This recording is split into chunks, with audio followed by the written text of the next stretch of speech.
చెప్పండి. నమస్కారం మొదలుపెట్టి. అన్నపూర్ణే. అన్నం తింటానులేండి ఇప్పుడు. అన్నపూర్ణే సదాపూర్ణే శంకర ప్రాణవల్లభే జ్ఞాన వైరాగ్య సిద్ధ్యర్థ్యం భిక్షాం దేహీ చ పార్వతీ.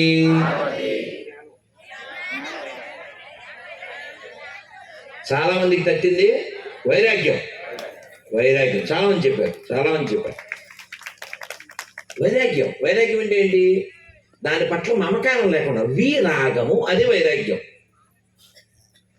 విరాగము అంటే ఏంటండి? దాని మీద అస్సలు మమకారం లేకుండా ఉండడం. మైక్ ఇక్కడ పెట్టేసి వెళ్ళిపోతాం, కుర్చీ ఇక్కడ వదిలేసి వెళ్ళిపోతాం, అలా ఫైనల్గా దీన్ని వదిలేసి వెళ్ళిపోతాం. ఏడవం పోచున్నావా యమధర్మరాజా, ఈ సాంగ్లు ఏముండవు. హ్యాపీగా వదిలేస్తాం. ఏడవం. అందుకే చూడండి, ఎవరైనా పెద్దవాళ్ళు శరీరం వదిలేస్తే ఏమంటారు? వారు శరీరం విడిచిపెట్టారు, వారు భగవంతుడి దగ్గరికి వెళ్ళారు, ఇలాంటి పదాలు వస్తాయి. చచ్చిపోయాడు, ఇలాంటి పదాలు మనకు వస్తాయి. పోయాడా ఉన్నాడా అంటాం, అవునా? వారు శరీరం వదిలిపెడతారు అంటే వారు వేరు, శరీరం వేరు. వారు వేరు, శరీరం వేరు. అది ఎప్పుడు సాధ్యమవుతుంది? వైరాగ్యం. అమ్మవారిని, అన్నపూర్ణాదేవిని అడగవలసింది అది. అన్నం కాదు అడిగేది. అన్నం నువ్వు అడగపోయినా వస్తుంది. పక్షులన్నీ అడిగినాయి ఏంటి? అన్నం కావాలి, కూర కావాలని. అడగమని వస్తున్నాయా? ఏదో ఇంటర్వ్యూలో నన్ను అడిగారు, ఎలాగండి మీరేమో ఎక్కడ యూట్యూబ్లో కింద ఫోన్పే నెంబర్ ఇవ్వరు, ఎక్కడ చేయి చాచరు, లేకపోతే సబ్స్క్రైబ్ చేయమని కూడా అడగరు, మరి మీకు ఎలా అన్నారు. నేను చెప్పాను, భగవంతుడి మీద నేను ఆధారపడ్డాను, ప్రపంచం మీద కాదుగా.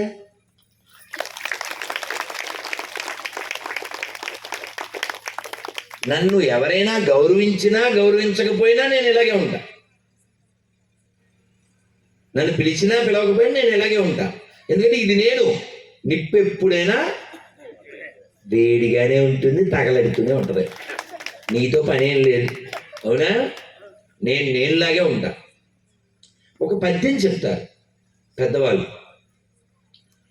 అడవి పక్షులకెవ్వడాహారమిచ్చెను, మృగజాతికెవ్వడు మేత పెట్టే, పశులకెవ్వడొసెగె పచ్చిపూరి, పనులకెవ్వడొసెగె బరగపాలు, జీవకోట్లను పోషింప దాత నీవెగాక వేరొకడు లేడయా.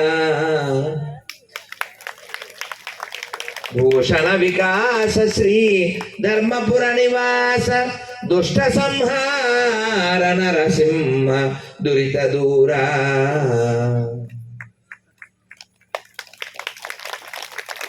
అడవిలో పక్షులకి, అన్ని కోట్ల జంతువులకి, ఏనుగులకి టన్నులు కొద్ది ఎవరు పెడుతున్నారు? లోపల ఉన్నవాడు పెడుతున్నాడు, లోకాన్ని చూసేవాడు పెడుతున్నాడు. కాబట్టి నువ్వు అడగవలసింది అన్నమో కూరో చపాతీ కాదు, వైరాగ్యాన్ని అడుగు, జ్ఞానాన్ని అడుగు, మోక్షాన్ని అడుగు.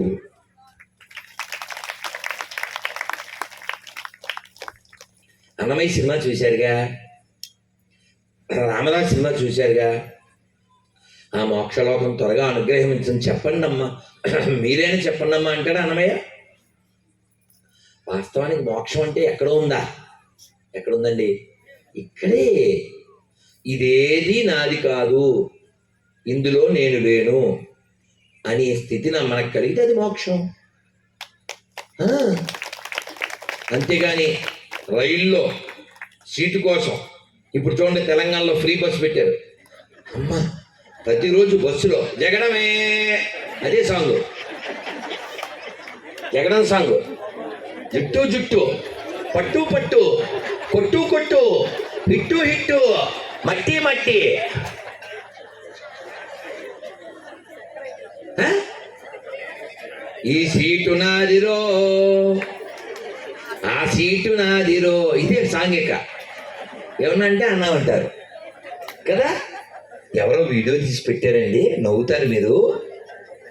ఈ బిందెలు అట్టుకుని ఆడవాళ్ళు కొట్టుకుంటున్న వీడియో తీసి అంతరించిపోతున్న అరుదైన కళ. దుర్మార్గుడు, వేద్దవా వేద్దవాడి, మామూలు అసలు కదా. పిల్లలు రెడ్డి లాంటి నీళ్ళు నిలబడ్డావు. అంతరించిపోతున్న అద్భుతమైన కళ.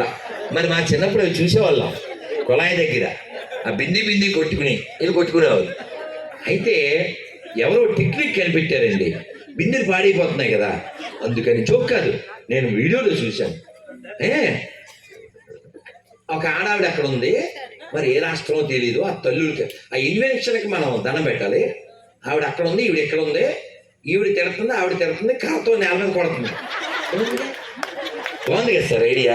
బిందెలు పాడవు, తలకాయలు పాడవు, ఐడియా బాగుందా లేదా? చప్పట్లు కొడుతుంది వాళ్ళకి,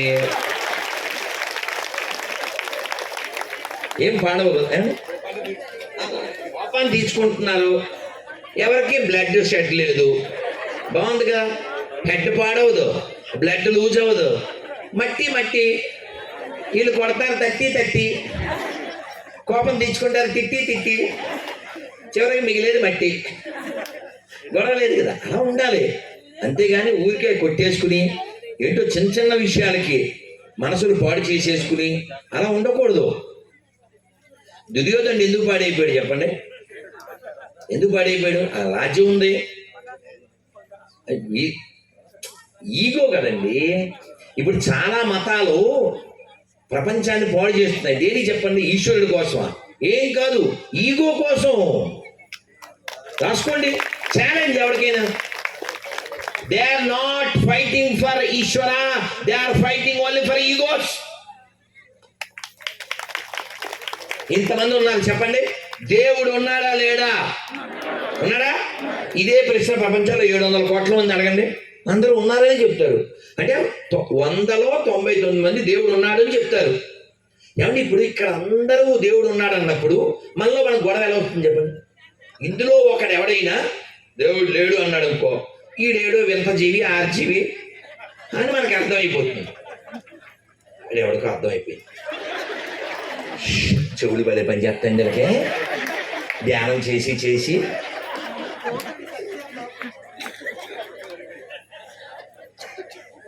మీరు ఒకసారి అనాలిసిస్ చేయండి లాజికల్గా.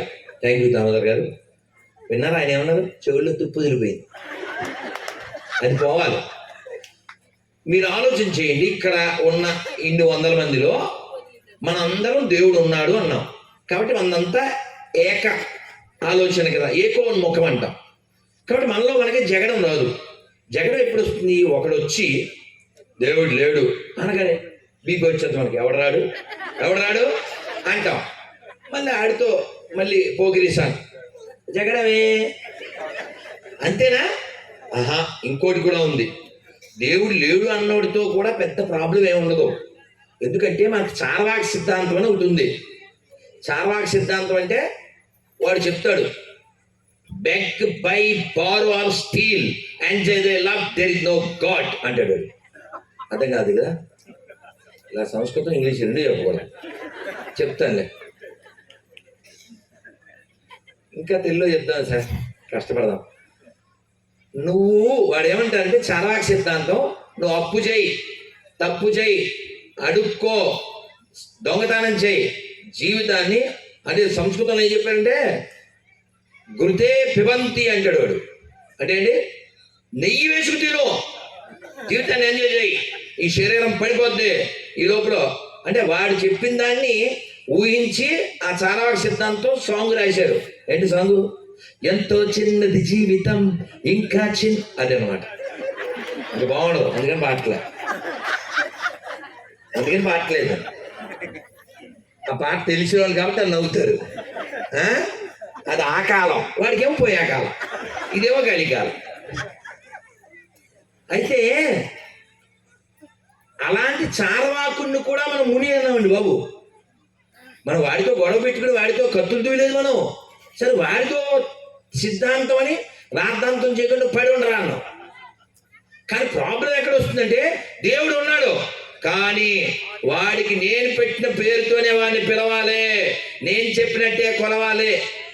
అంటే నేను ఆటో దగ్గరికి వెళ్ళి ఎంత బాబు ఇక్కడి నుంచి సొంగవరపుకోట అంటే ఆడు 300 చెప్తాడు. అచ్చి బాబు 300, 100 ఇస్తాను రా అంటాం. ఆడు రానంటాడు. 150 అంటాం, రానంటాడు. సర్లే బాబు మేము ఏదో ఎవరన్నా లిఫ్ట్ అడిగి వస్తాంలే, ఏదో పడతాంలే అన్నాం. అని ఇంకో ఆటో దగ్గరికి వెళ్తే ఈ మొదటి ఆటో వాడు, ఎరా నా ఆటో ఎక్కకుండా ఇంకో ఆటో ఎక్కితే ఆ ఆటో యాక్సిడెంట్ అయి నువ్వు పోతావరా ఎవరిని అంటాడండి ఆటో. అంటే మనం ఆటో ఎక్కుతావా, ఆటో ఆడి మీద ఎక్కిస్తావా?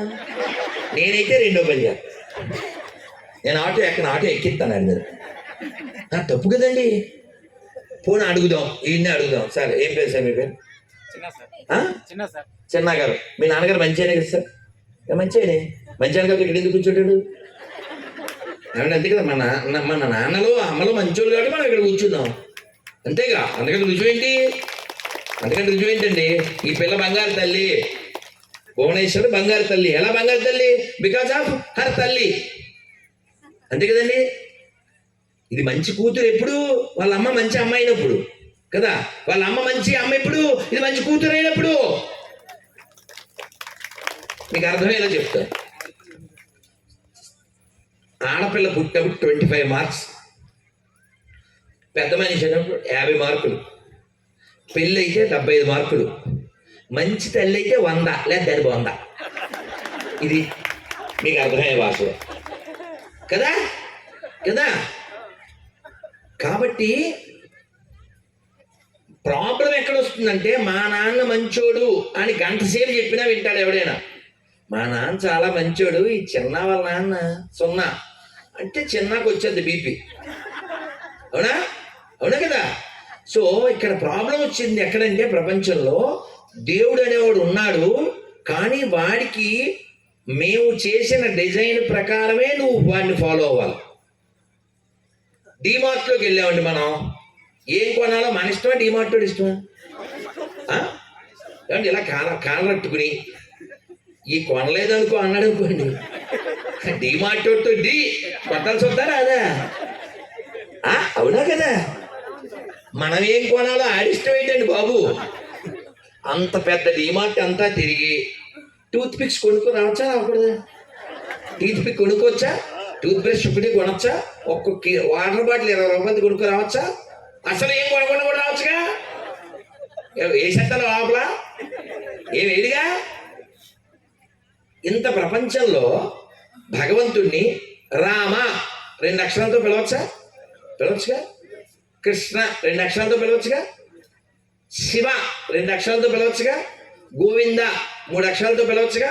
ఒకసారి చెప్పండి, రామ, శివ, కృష్ణ, గోవింద, నారాయణ, నమశివాయ, హర హర మహాదేవ, నమో నారాయణ, ఓం నమో భగవతే వాసుదేవాయ. ఇప్పుడు 2 చేతులు పైకెత్తండి. హరే కృష్ణ. ఆహాహా, చేతులు చూడండి, అద్భుతం. అట్లే ఉంచండి. కమలాలు చెరువులో వికసించినట్లు అద్భుతం.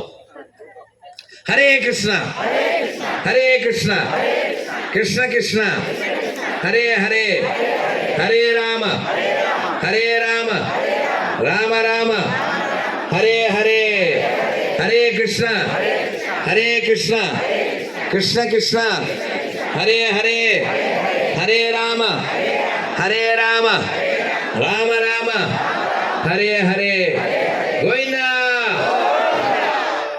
ఎంత బాగున్నాయండి అసలు. రాజుగారితో నాకేదో నెల క్రితమే పరిచయంలాగా నేను భావించట్లే. వారిది నాది ఎన్నెన్నో జన్మల అన్నట్టు. అంటే అంత ప్రేమపూర్వకంగా వారు నన్ను పలకరించి పిలిచారు ఇక్కడికి. ఇన్ని అక్షరాలు ఇక్కడికి ఎవరు లాక్కొచ్చాను నన్ను? ఈ ప్రకృతి వ్యాలీ కాదు, కేవలం వారి ప్రేమ, వారి అభిమానం. అందుకే నేను చెప్పాను, రాజుగారి తోపు, దమ్ముంటే ఆపు, లాస్ట్లో తీయో స్నాప్. ఇప్పుడు తీసావా మధ్యలో కెమెరామెన్ స్నాప్లు? అందుకని మనల్ని లాక్కొచ్చేది ప్రేమ అండి. ఈ శరీరం ఇక్కడ కారు ద్వారానో, విమానం ద్వారానో, రైలు ద్వారానో వస్తుంది. హృదయం కేవలం ప్రేమ ద్వారానే.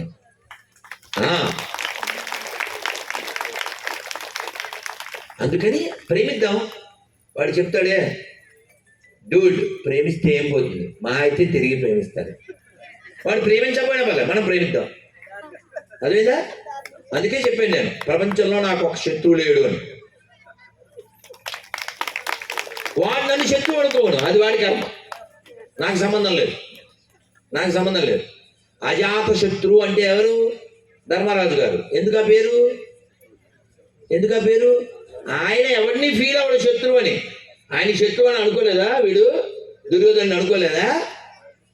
కాబట్టి అజాత శత్రువ శాంతవ అని భాగవతంలో చెప్తారు. 26 లక్షణాలు భక్తులకు ఉండాల్సిన వాటిలో. కాబట్టి మనం ప్రపంచం పట్ల, మీకు ఇందాక చెప్పాను, వైరు వద్దు, వైరం వద్దు, స్థిమితంగా, స్థిమితంగా. ఇంకోటి ఏంటిది? న్యూట్రల్ అంటే తెలుగు ఏమన్నారు సార్? న్యూట్రల్, తటస్థంగా, స్థిమితంగా, తటస్థంగా. మనం ఏ పార్టీ ఉండకూడదు. మనం భగవంతుడి పార్టీ, మనం ధర్మం పార్టీ. కర్మ ప్రకారం అన్నీ జరుగుతాయి. ఏదో అంటారండి, ఏంటిది? ఎగిరి దంపినా అంతే కూలి, ఎగరకుండా దంపినా అంతే కూలి. బాగా చెప్పానా? అర్థమైందా లేదా? మీకు బాగా అర్థమవుద్ది. నిజమే కదా? ఎందుకండి ఊరికేను అరిస్తే ఏమవుతుంది చెప్పండి? ఎందుకు చెప్పండి? చెప్పండి, ఏమవుతుందా? ఎంత బాగా అర్థం చేసుకున్నారో. మరి రెడ్డి అసలు తీయడే రండి కదా అన్న ఊరిపోడు. నాన్న మీకు ఇందాక విషయం పూర్తి చేయలేదు నేను. మనం అక్కడ ఉన్నాం. ఈయన కర 2 చేతుల్లో సగం, 2 చేతుల్లో అన్నం వస్తే ఆ సగం దానం చేసేవారు. బక్కగా అయిపోయారు. లోపల ఏం పుట్టింది? వైరాగ్యం కదా. మీరు ఆలోచన చేయండి ఒక్కసారి. వైరాగ్యం పుడితే సహజంగా మనసు చాలా కూల్గా అయిపోతుంది. అలా కూల్గా అయిపోతే లోపల ఆలోచనలన్నీ గొప్ప విషయాలపైకి వెళ్తాయి. అలా వైరాగ్యానికి ఒక కేంద్రం కాశీ. ఈయన మనస్సు కాశీ వైపు వెళ్ళిపోయింది. అలా కాశీకి వెళ్ళిపోయారు. ఆ కాశీలోనే ఉన్నారు. చాలా కాలం అక్కడ ఉండేసరికి అందరూ ఆయన్ని ఓ పేరు పెట్టారు. ఆయన పేరు ఎవరికి తెలియదు. 2 చేతులతోనే తింటున్నారు, ఒక చేతిలోనే తింటున్నారు, ఒక చేతిలో దానం చేస్తున్నారు. అందువల్ల ఆయన పేరు కరపాత్రి మహారాజ్. కరమే పాత్రగా కలిగిన వారు, కరపాత్రి మహారాజ్. చూడండి, జీవితంలో సాధించడం అంటే అది కదా. పేరు తెచ్చుకోవడం అంటే అది. పద్మశ్రీ పద్మవిభూషణ్ కంటే గొప్పది ఆ పేరు. తెలుసా? తన యొక్క లక్షణాల చేత పేరు సంపాదించడం, లక్షణాల చేత. అలా కరపాత్రి మహారాజ్ అయిపోయారు ఆయన. చాలా కాలం తర్వాత కాశీలో బోల్డ్ అన్ని విశ్వవిద్యాలయాలు, సత్రాలు ఏవో ఆయన పేరు మీద చాలా నడుస్తున్నాయి. ఆయనకి ఏమీ లేదు. చెట్టు కింద కూర్చుని ఆ చేతుల్లో వచ్చిందే స్వీకరించేవారు. అయితే ఒకరోజు వారి మనసు కనిపించింది. ఏమని? నాకు ఈ స్థితి కలగడానికి కారకుడు ఎవడు? ఆయన ఒకసారి చూడాలి అని మళ్ళీ నడుచుకుంటూ అక్కడికి వెళ్ళిపోయాడు. ఏ ఊర్లో అయితే ఆయన మొదలుపెట్టాడో ఆ ఊరు. వాళ్ళ ఊరు వెళ్ళిపోతే దారిలో అందరూ మరి ఇప్పుడు బాగా పెద్దవాడు అయిపోయాడు. కరపాత్రి మహారాజ్ ఆరాహే అంటే మహారాజ్ మహారాజ్ మహారాజ్ మహారాజ్ అని ఆ ఇంటి ఆయన తీసుకెళ్ళి కాలు గడిగేస్తే, ఈరోజు నేను మీతో పాటు భోజనం చేద్దాం అనుకుంటున్నాను. అయ్యో మీరు పెద్దవారు మహారాజులు, మీతో మేము ఎలా కూర్చుంటాం అన్నారు. అంటే ఈయన అన్నారు, ఒక్కసారి నన్ను తేరిపారా చూడండి అన్నారు. ఒకప్పుడు మీరు చెప్పిన మీ వేదాంతం, మీ యొక్క జ్ఞానం ఫలమే నేను మీ ముందున్నాను అన్నాడు.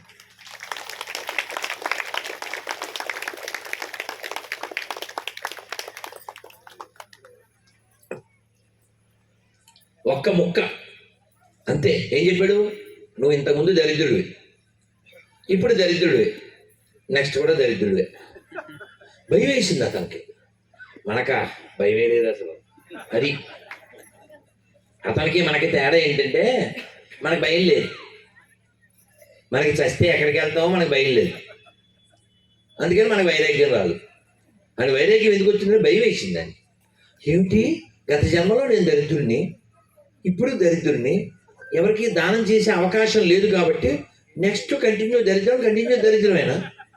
అమ్మో, ఈ స్థితి నాకు రాకూడదంటే ఏం చెయ్యాలి అని అడిగాడు. అసలు మనం ఏమన్నా అడుగుతున్నావా? అసలు మనసుతో ఎప్పుడైనా ప్రశ్నిస్తున్నావా? పెద్దలను ఎవరినైనా అడుగుతున్నావా? చర్చిస్తున్నావా? చర్చ చెయ్యాలి. ఎక్కడికి వెళ్తాం, అసలు ఎందుకు పుట్టాం? అన్నమయ్య బాధపడ్డాడు, శంకర్లు వారు బాధపడ్డారు, అందరు ఆచార్యులు బాధపడ్డారండి. చదివితే వింటే అర్థమవుతుంది. అన్నమయ్య ఏమన్నారు తెలుసా? ఎంత కాలము కదా ఈ దేహధారణము, చింతా పరంపరల చిక్కుబడవలసే.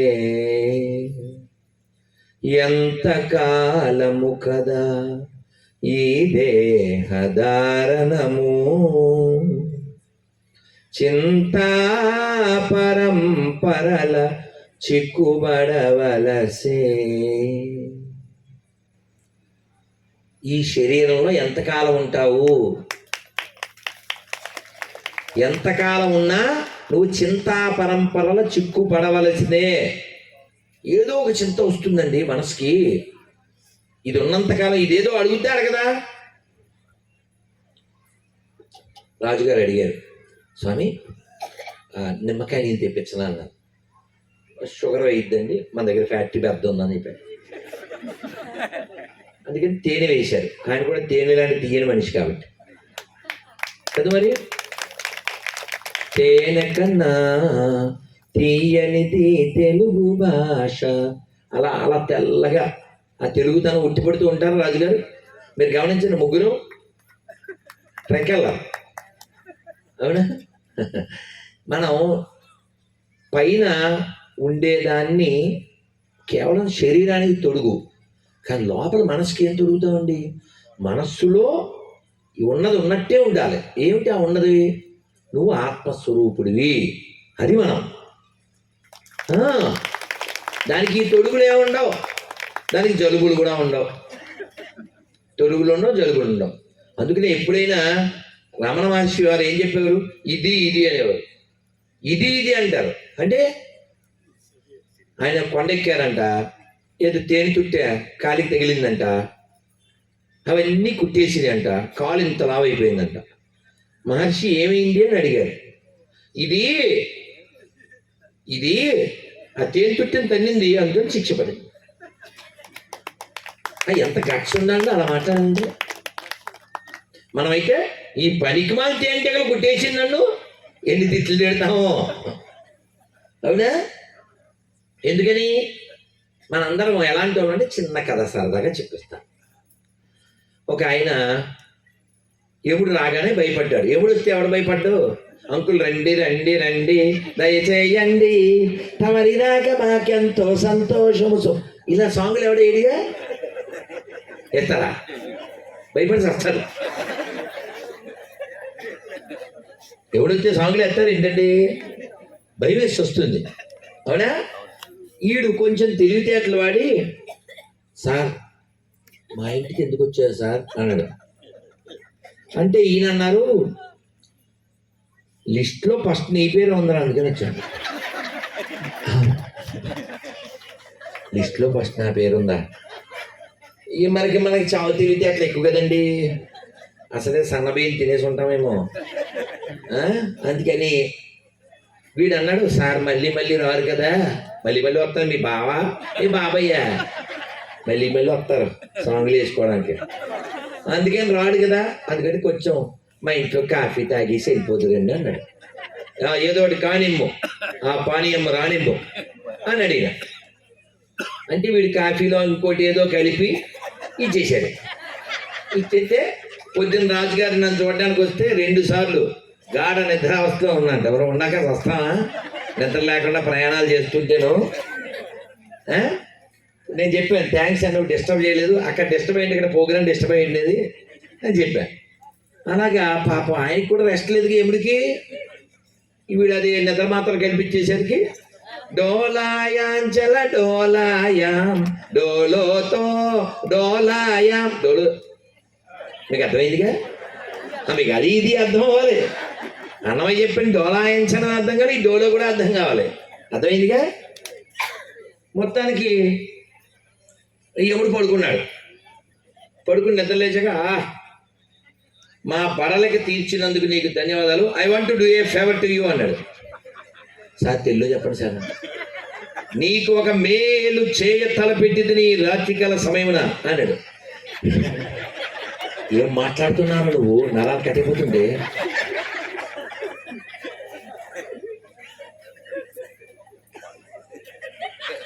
అని అని చెప్పండి సార్ అన్నాడు.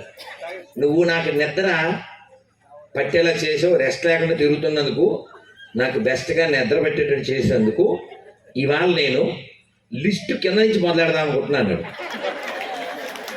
కానీ ఎదవ ఏం చేసేది తెలుసా? ఆయన పడుకున్నప్పుడు పైన కొట్టేసి కింద రాసేది ఎదవ. అది అసలు నాకు చెప్పట్లు మామూలుగా అర్థమైందా?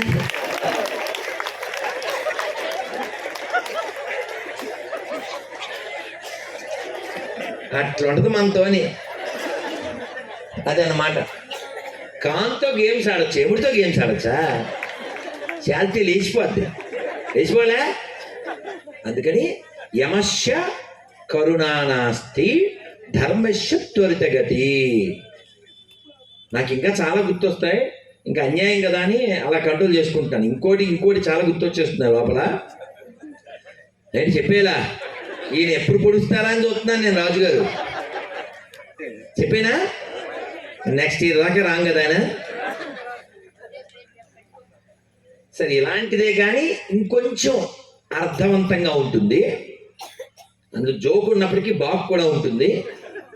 ఇప్పుడు వచ్చేస్తే వీడు కంగారు పడ్డాడు. ఏంటి సార్ చెప్ప పెట్టకుండా వచ్చారు అన్నాడు. అంటే మెసేజ్ పంపించానుగా అన్నాడు. ఫేస్బుక్లో లేదు, ట్విట్టర్లో లేదు, మెసెంజర్లో లేదు, వాట్సాప్లో లేదు, ఎక్కడ సార్ మెసేజ్ అన్నాడు. ఎప్పుడు చెప్పాడు? ఒరే నేను మెసేజ్ పెట్టిన సెల్లో కాదురా నీ తల్లో అంటే వెంకీలో బ్రహ్మానందంలా అర్థం కాలేదండి అన్నాడు. అంటే ఇప్పుడు నువ్వు పుట్టినప్పుడు ఏ కలర్లో ఉండేది హెయిర్? మామూలుగా బ్లాకే కదండి. కొంతకాలానికి ఏమైంది? వైట్. నువ్వేం చేసావు? White is not right, I cannot fight. అందుకని వైట్ని రైట్ చేయడం కోసం దిస్ ఫెలో క్రాక్ ఈ వెంట ఫర్ బ్లాక్. అందుకని వీడేం చేశాడు? గోద్రేజ్ ఉండగా 10 రూపాయ ధమాకా. గోద్రేజ్ ఉండగా ఎవ్రీడే పండగ. గోద్రేజ్ ఉండగా ఎవ్రీడే పండగ. మీరు నమ్మండి నవ్వండి, నేను నా ఊళ్ళో ఉన్నాను కదా, నేను బొట్టు పెట్టుకోవడానికి అర్థం దగ్గరికి వెళ్ళినప్పుడల్లా బ్రష్ అది గిన్నె కనపడుతుంది. గుట్టు నిన్న పేర్లే చెప్తే బాగుండు. మీరు ఊరుకోండి సార్, మీరు భలేవారు, ప్రతి ఇంట్లోనే ఉంటాయంటారు. మీరు ఎలా తీసేస్తే అలా గాలి. మీరు దీన్ని నిన్న కళ్ళతో చూసా. మనవరాలి పెళ్ళికి వెళ్తూ వాడు రంగేసుకుంటున్నాడు. మొసలుడే కానీ అనిపిస్తుందా అనిపించదా? మొసలుడే కానీ. అయితే నాన్న ఇది పూర్తి చేస్తాను. ఎముడు అడిగాడు, ఎరా నువ్వు మామూలుగా వైట్ అయింది కదా, నువ్వేం చేసావు? వైట్ ఎందుకు వస్తుంది అసలు నువ్వు ఎప్పుడు ఆలోచించావా? వైట్ వచ్చినప్పుడు వైరాగ్యం రావాలి, వైట్ వచ్చినప్పుడు థాట్ రావాలి. ఏంటి? ఓహో తెలుపు అంటే దానికి అర్థం ఏంటి? తెల్లగా నల్ల జుట్టు తెల్లగైందంటే త్వరలో మన మీద తెల్లగొట్టేస్తారు. ఇప్పుడు అర్థం కావాలి, ఇప్పుడు అర్థం కావాలి, ఇప్పుడు అర్థం కావాలి. ఇది అర్థమయ్యే లోపల జీవితం అర్థమైపోద్ది. ఇది కూడా అర్థం కావాలి. ఇది అర్థమయ్యే లోపల జీవితం అర్థమైపోద్ది.